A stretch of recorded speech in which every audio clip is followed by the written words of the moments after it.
আসসালামু আলাইকুম প্রিয় দর্শক, আমার ফ্রেন্ড লিস্টে যারা আছেন সবাইকে দেখানোর জন্য আমার এই ভিডিওটা করা।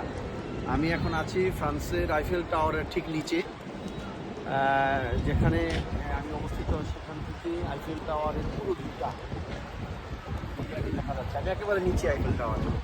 মজার ব্যাপার হচ্ছে, এই আইফেল টাওয়ার আমার কাছে তো এক কথায় মনে হয় যেন কতগুলো রড শুধু জড়ো করে রাখছে।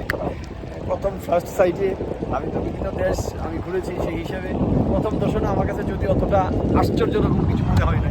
আমি এর চেয়ে অনেক বড় বড় স্থাপনাগুলো আলহামদুলিল্লাহ আমি দেখেছি। তো তারপরেও এটা একটা বিশেষত্ব আছে যে বিশ্বের মধ্যে এইরকম রড দিয়েই হোক এরকম একটা স্থাপনা আসলে এটা বিরল। এবং এই বিরল দৃশ্যটা দেখার জন্য বাংলাদেশ সহ বিভিন্ন দেশ থেকে, বিশ্বের বিভিন্ন দেশ থেকে ট্যুরিস্টরা আসেন, ভ্রমণ পিপাসুরা আসেন, এটার দৃশ্য, এটার সৌন্দর্য উপভোগ করেন। আমি এখন রাতের 9:30, যদিও রাত কিন্তু এখানে মাত্র সন্ধ্যা। এখানে সন্ধ্যা হয় 9টা বাজার 1 মিনিট আগে, মানে 8:59 সূর্য ডুবে।